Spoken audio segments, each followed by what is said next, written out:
actually presented us how well cool and composed when he started his speech, and the time it was taken to turn the projector on. He was cool and composed till the time when he starts delivering his speech. Shall we have a big round of applause for having that well-constructed thought of what he presented. And second aspect which we look for in a speech is that what is this HPL is all about, and people who haven't heard about HPL, and then why, and the necessity. Every time when he comes on stage, every speech for it has a prelude of what he is going to speak and what is that he will be delivering, and then the end. That is something which I like, the way how you deliver and then compose it. And he also was very candid in accepting that there are a few slides which you need to skip for because of it was a repetition with the evaluation purpose statements which was there. And when it comes to high performance leadership, what is that project which we are going to do, and you immediately have told what project you are going to do, and it had a credibility that you already mentioned the company name. It was not a plan which was just of visualization, but also of a plan which was already executed.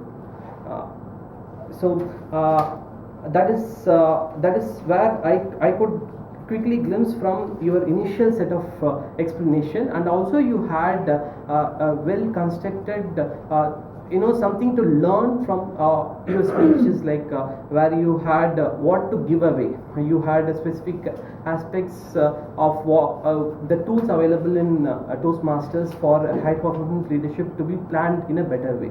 And you also mentioned about the members who will be part of and why they were part of your team. If you allow me to look from a different continuation and understand this, it's like in a project which I'm having an envision, and then if I wanted to make it in reality. But this preaches about before even I go and then deliver the project, what all things which I should be doing.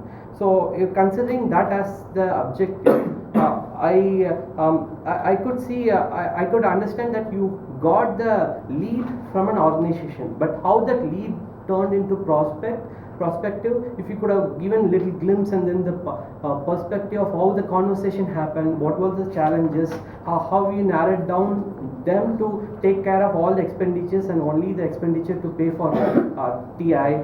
So all that aspects, if you could have narrated that incident, would have made me to hook into your connection of the plan, and probably the plan aspects you can always deliver in your second speech with how you have executed it.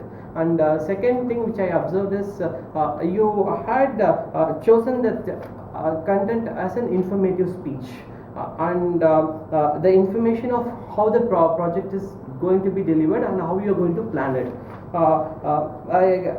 Sometimes to upfront tell it's already been executed, but then to make it free, since I saw that it was July, it should have been already completed now. Right, so if you could have explicitly stated it, and then would have eased your further narration and flow. That's what I felt. And overall, I completely accept the view of plan has to be really clear and then constructive. Few aspects to work on is narrative style of explaining as an anecdote would have brought the little more connect, and to challenge yourself, look on to have that narration to be of a humorous style, where how that actually helped you to plan for this particular KBR's project. All the best for your future speeches, and it's my time to hand the session control to those.